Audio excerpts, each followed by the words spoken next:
வணக்கம். ஜபை ஜெட் ஃப்ரம் ஜபாதுபட்டி புதூர் பவர் ரைட்டர் அப்படிங்கிற அந்த யூடியூப் சேனல் மூலமாக உங்களை மீண்டும் சந்திப்பது ரொம்ப மகிழ்ச்சி. அத்தோட எங்கள் சேனலை சப்ஸ்கிரைப் பண்ணுங்கள், பெல் பட்டன் அழுத்த மறந்துடாதீங்க. அத்தோட எல்லாத்துக்கும் ஷேர் பண்ணுங்க. நிர்மலா சீதாராமன் வந்தாச்சு தூத்துக்குடி, சுற்றி பார்த்துட்டு இருக்காங்க. எப்படி இருந்தாலும் ஆடும்ல, தானாட இல்லையமா தசையாடுது அப்படின்னா ஓட்டு கேட்கணுங்க, முடியாது. எம்பி சீட்டு வர்றது 2024 நாடாளுமன்ற தேர்தல். அப்போ மக்கள் எதிர்த்து வாக்களிப்பாங்க. அவங்களுடைய டார்கெட் அந்த அந்த பக்கம் தான். ஆமாம், அவங்க கன்னியாகுமரிலாம் பொன்னார் சம்மந்தப்பட்ட விஷயம். மற்றபடி இங்கே ராமநாதபுரம், அப்புறம் கோயம்புத்தூரில் ஒரு டார்கெட் வச்சிருக்கிறாங்க. கேட்ட காசை கொடுத்தாதான் ஓட்டு, அதில் எந்த ஒரு மாற்று கருத்துமே கிடையாது. ஆமாம், நிர்மலா சீதாராமன் பிரதமரா அப்படிங்கிற கேள்வி இன்னைக்கு போயிட்டு இருக்கு. இல்லை, அவங்க பேட்டி ரொம்ப கோரமாக இருந்தது.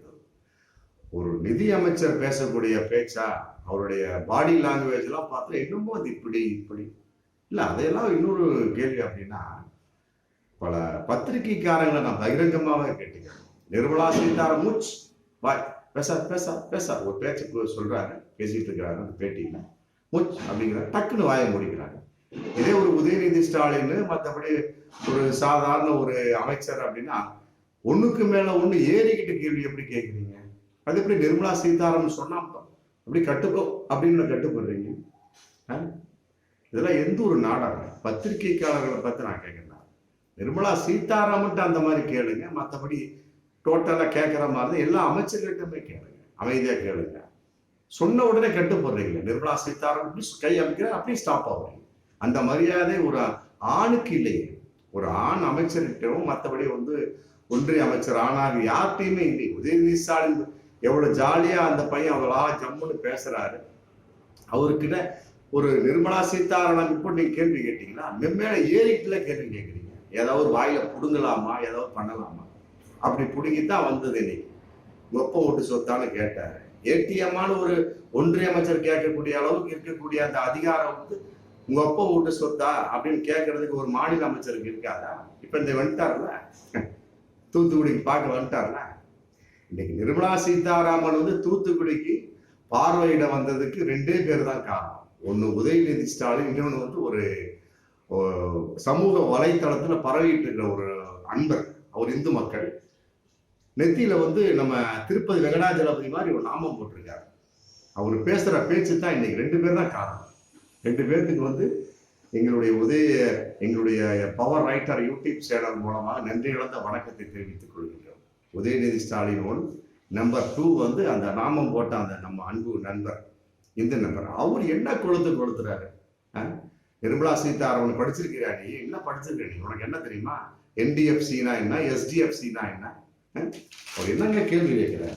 NDFCனா என்ன, SDFCனா என்ன?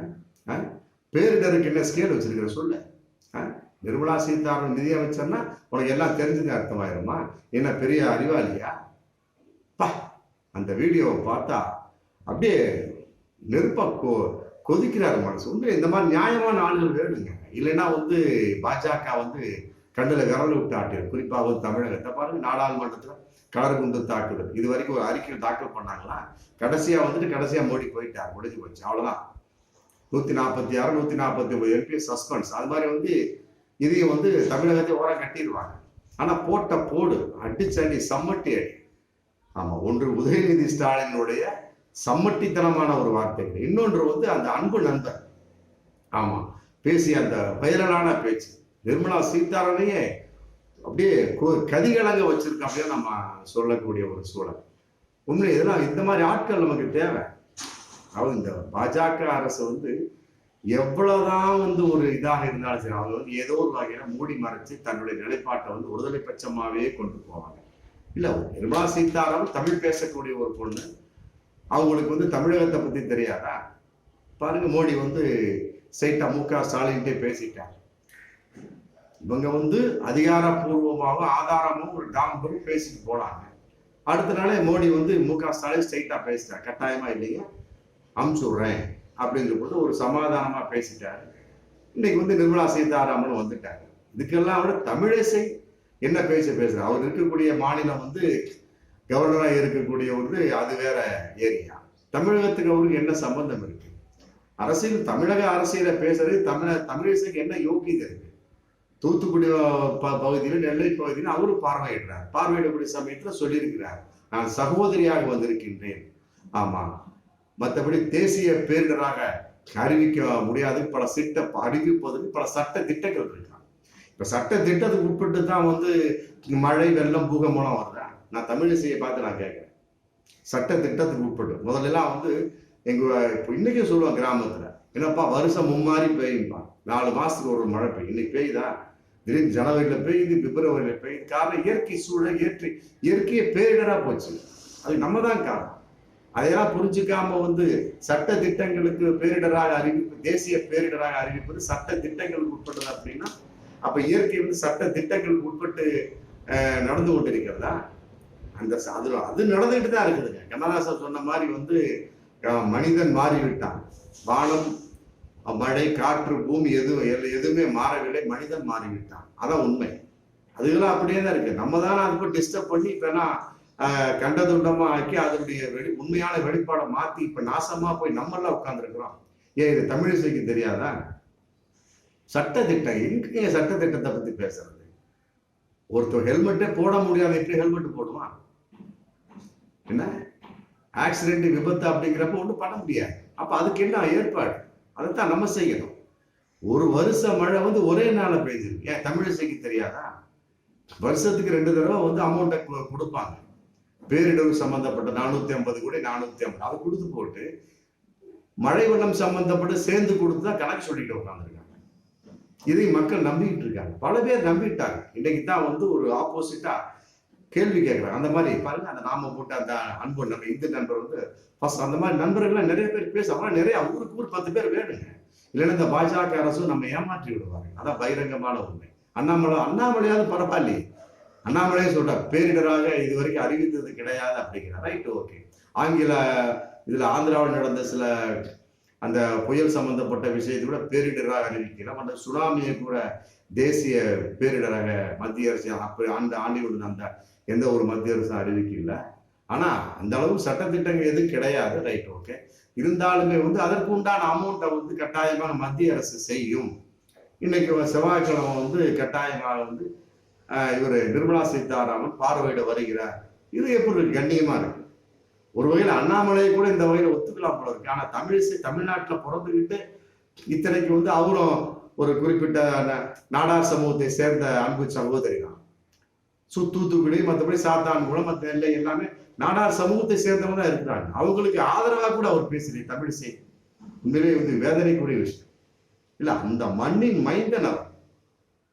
தமிழிசையை பொறுத்தவரை அந்த மண்ணின் மைந்தன், குமரி அணிந்தனை அன்பு மகள், புரியுதுங்களா? நாடார் சமூகத்தின் அன்பு சகோதரி. அவர் அந்த மண்ணில பத்தியே அவரே வந்து ஒரு உற்சாகமாகவும் ஒரு மிக தூண்டுதலாகவும் இல்லாம தேசிய பேரிடர் அறிவிப்பது சட்டத்திட்டங்கள் இருக்கு அப்படின்னா அப்புறம் நாடார் சமூகமா அவரை மன்னிக்குமா அப்படிங்கிற பகிரங்கமான கேள்வியை தான் நம்ம கேட்கணும். கட்டாயமா ஏகப்பட்ட நாடார் சமூகம் வந்து இன்னைக்கு உதயநிதி ஸ்டாலினை நோக்கி எங்களுடைய வியாபாரம்லாம் போச்சியா, அடிச்சுக்கிட்டு போயிடுச்சியா, அப்படி போச்சு, வட்டி இல்லாம ஏதாவது கடன் கொடுங்கயா அப்படின்னு கெஞ்சிக்கிட்டு இருக்கிறாங்க. இப்படி ஒரு சமயத்துல தமிழிசை சமுதாயம் எப்படி ஆதரவாக இருக்க வேண்டும்ங்கிற கேள்வி கேட்டு நிர்மலா சீதாராமன் விடுங்க. ஆமா, அவர் வந்து அங்க தூத்துக்குடியில பிறந்தவர் கிடையாது. மற்றபடி நெல்லை மாவட்டத்தை பத்தி, கன்னியாகுமரி மாவட்டத்தை பத்தியோ தென்காசியை பத்தியும் தெரியாது. ஏன் சென்னையை பத்தியும் தெரியாதுன்னு வைக்கலாம். அவன் சென்னை பத்தியும் தெரியாது, காஞ்சிபுரத்தை பத்தியும் தெரியாது, மற்றபடி வந்து செங்கல்பட்டு பத்தியும் தெரியாது, திருவள்ளூர் மாவட்டம் பத்தியும் தெரியாது.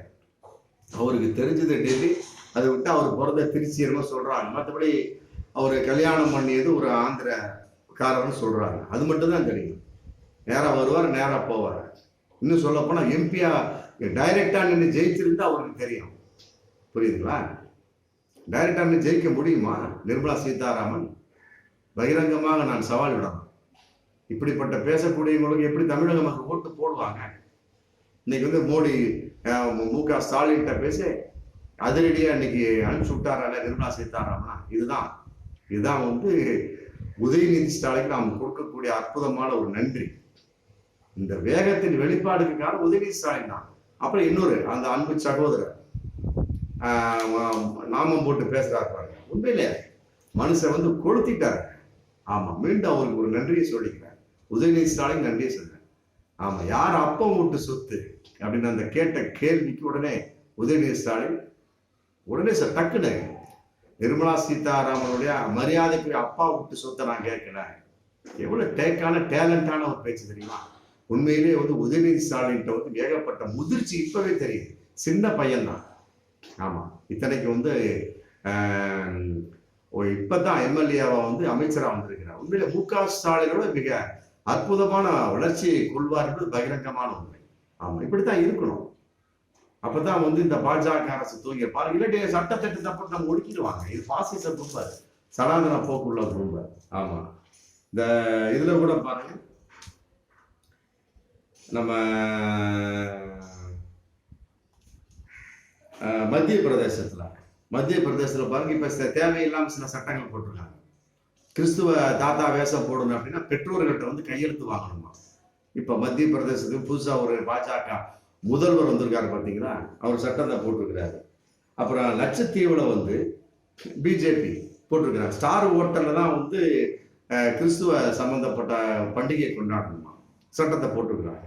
அதே மாதிரி கொஞ்ச நாளுக்கு முன்னாடி ரம்ஜான் சம்பந்தப்பட்ட விஷயத்துக்கு ஒரு நாடகமாட்டம் வந்து அங்க நடத்தி காமிச்சாங்க. ஆமா, தொப்பியை வச்சு போட்டு உடனே ஃபைன் போட்டாங்க. இதே பிஜேபி அரசு தான் புரிஞ்சுக்கிறேன். அது இப்ப அதையெல்லாம் கூட இன்னொரு ஒரு மிகப்பெரிய ஒரு மாற்றமா சொல்றோம். எஸ்.பி. சேகர் பாரு கிறிஸ்துவ பண்டிகை வாழ்த்து தெரிவிச்சிருக்கிறார். அப்படி இருந்தா பரவாயில்ல. எஸ்.பி. சேகரும் மற்றபடி வந்து நிர்மலா சீதாராமனும் ஒரே மத பிரிவை சேர்ந்தவர் தானே. எஸ்.பி. சேகர் எப்படி இன்னைக்கு திருந்திட்டார் பாருங்க. பெண்கள் வகையில பாலியல் வன்கொடுமை பேச்சு சம்பந்தப்பட்ட வகையில மன்னிப்பு கடிதம் கொடுத்து பிரமாண பத்திரம் தாக்கல் பண்ணி ரிலீஸ் ஆகி இன்னைக்கு அதுல இருந்து வந்துட்டாங்க. இன்னைக்கு மனம் திருந்திய மாதிரி பேசிட்டு இருக்காங்க. நிர்மலா சீதாராமன் இன்னும் திருந்த வேண்டும். ஆமா, திருந்துவதற்கு தமிழக அரசு இன்னும் என்னென்ன உங்களுக்கு அனுபவத்தை வெளிப்படுத்தணும் சொல்லுங்க, கட்டாயமாக வெளிப்படுத்துவார். ஆமா, அப்படிப்பட்ட மிக மோசமான மக்கள்லாம் தமிழகம் கிடையாது. கட்டாயமா நீங்களா திருந்தி நீங்களா வந்து மக்களுக்கு உதவி செய்யுங்க. ஆமா, இதெல்லாம் வந்து பிறர் சொல்லி தெரிய வேண்டிய அவசியம்லாம் கிடையாது. இந்திய அளவுக்கு நீங்க சுத்துறீங்க, புரியுதுங்களா? அந்த ராமர் கோவில் திறப்பு விழாவுக்கு அதுல ஒரு ஸ்டில் மாதிரி போட்டிருக்காங்க. ராமர் அப்படி அந்த ராமரை வந்து சின்னதா போட்டு மோடியை பெரிய உயரமா போட்டு அந்த சின்ன உயரமான மோடியை வந்து சின்ன குட்டையான ராமர் வந்து கையை பிடிச்சி கூட்டிட்டு போற மாதிரி. இது ஒரு தாழ்வான விஷயம் தானே. ராமர் உயரமா போட்டோம்னா மோடி சின்னதா போட்டிருக்கணும். அவரை வந்து இந்து மக்கள் வந்து கடவுளாக போட்டிருக்கிறார் ராமரை. அப்படிங்கும்போது கடவுளை உயரமா போடாம மோடியை உயரமா போட்டிருக்காங்க. இந்த மாதிரி பல பிரச்சனைகளுக்குரிய ஒரு கட்சியாத்தான் பாஜக இருந்துகிட்டு இருக்குது அப்படிங்கிறது பகிரங்கமான உண்மை. உண்மையில அந்த நண்பருக்கு, அந்த நாமம் போட்ட நண்பர் யாருன்னு தெரியல. ஆமா, அவர் பேர் என்னன்னு தெரியல. தெரிஞ்ச கமெண்ட் பாக்ஸ்ல போடுங்க. உண்மையிலே நன்றி சொல்லணும் அவங்களுக்கு. அவன் அடுத்தது நம்ம உதயநிதி ஸ்டாலினுக்கு ரொம்ப நன்றி சொல்லணும். ரெண்டு பேரும் இல்லை அப்படின்னா இன்னைக்கு வந்து நிர்மலா சீதாராமன் கட்டாயமா வந்திருக்கவே மாட்டாரு அப்படிங்கிறத பகிரங்கமான உண்மை. பார்ப்போம் எந்த அளவுக்கு அவங்க வந்து இன்னைக்கு தமிழக அரசு வந்து 21,000 கோடி கேட்டிருக்கு. முதல் தவணையை 12,000 கோடி விடுவீங்கன்னு சொல்லியிருக்கு. ஆமா, இன்னைக்கு அலசி ஆராய்ச்சி பார்த்துட்டு இருக்காரு என்ன அமௌண்ட் அது கொடுக்க போறாரு அப்படின்னு பகிரங்கமான உண்மை. மீண்டும் அவங்க வந்து பாஜக அரசு தன்னுடைய நிலைப்பாட்டை வந்து பெருசா காட்டினாங்க அப்படின்னா கட்டாயமா வரக்கூடிய 2000 நாடாளுமன்ற தேர்தலில் எம்பியில ஒரு சீட்டு கூட ஒரு அடுத்து வரக்கூடிய 2024 சட்டமன்றத்தில் இருக்கிற 4 புடுங்கிட்டு போயிடும். மக்கள் பார்த்து கொண்டிருக்கிறார். ஆமா, அந்த மனுஷன் நாம போட்ட அந்த இந்து நண்பர், அந்த மனுஷன் ஒருத்தர் மைக்கு கிடைச்சதுனால அந்த சமூக வலைதள அந்த யூடியூப் சேனலுக்கு பேட்டி கொடுக்குறாரு. மைக்கு கிடைக்காம எத்தனை பேர் பொங்கி எழுந்துட்டு இருப்பாங்க அப்படிங்கிறது நிர்மலா சீதாராமனுக்கு தெரியுமா? சென்னையில் எத்தனை பேர் பொங்கி எழுந்துட்டு இருக்கிறாங்க? தூத்துக்குடி, நெல்லை, தென்காசி, கன்னியாகுமரி எத்தனை பேர் பொங்கி எழுந்துட்டு இருக்காங்க? ஏன் பொன்னாரெல்லாம் பொன் ராதாகிருஷ்ணா சொல்லலாம். நாளைக்கு எப்படிங்க நம்ம வந்து ஓட்டு கேட்க முடியும்? குறிப்பிட்டு அந்த கன்னியாகுமரி அந்த சொல்ல பயங்கரமா போயிட்டு இருக்கு. இன்னைக்கு பாருங்க, கனிமொழி சும்மா சிட்டா பறந்து வேலை செஞ்சுட்டு இருக்காங்க. அதுக்கு ஈக்குவலா உதயநிதி மற்ற சோர்ஸ் எல்லாரும் உள்ள நுழைஞ்சு பயங்கரம். நம்ம ஏவா வேணும்லாம் வந்து பார்த்தா ஆளு மக்களோட மக்களா, ஆமா, ஏதோ ஒரு விவசாயி மாதிரி இருக்கிறா ஏவா வேலு. அந்த அளவுக்கு அதாவது அவருடைய டாம்பிகம் என்பது அப்புறம் பேசிக்கலாம். பிரச்சனைன்னு வந்த பின்னாடி கீழே இறங்கி ஒர்க் பண்ணணும். அதைத்தான் மக்கள் பார்ப்பாங்க. நிர்மலா சீதாராமன் எப்படி சட்டப்படி பேசிட்டு இருக்கிற மாதிரி இருந்தா வேலைக்கு ஆகாது. தமிழிசை மாதிரி சட்டம் பேசிட்டு இருந்தா வேலைக்கு ஆகாது. ஆமா, அண்ணாமலையா ஏதோ வகையில ஒத்துக்கிற மாதிரி பேசலாம் போறீங்க பாஜகவை பொறுத்த வரைக்கும். என்ன அந்த அளவுக்கு இருக்கக்கூடிய சமயத்தில் நிர்மலா சீதாராமன் தமிழிசை போன்றவெல்லாம் மனம் திறந்தணும். அப்பதான் நீங்க ஓட்டு கேட்க முடியும். ஆமா, தேசிய பேரிடராக அறிவிக்காவிட்டாலும் பரவாயில்ல. முதல்ல 12,000 கோடி விடுவீங்க, அடுத்து கொஞ்சம் கொஞ்சமா விடுவிச்சு மொத்த 8 மாவட்டங்களுக்கும் உதவி செய்யுங்க. ஆமா, நடந்து போச்சு. ஆமா, நடப்பவை நல்லவையாக இருக்கட்டும், நடந்தவை மோசமானவையாக இருந்தது பரவாயில்லை, நடப்பவை நல்லவையாக இருக்கட்டும் என்பதுதான் எல்லோருடைய விருப்பமாகவும் இருந்து கொண்டிருக்கிறது என்பதுதான் பகிரங்கமான. மீண்டும் அடுத்த வீடியோ சந்திப்போம். நன்றி.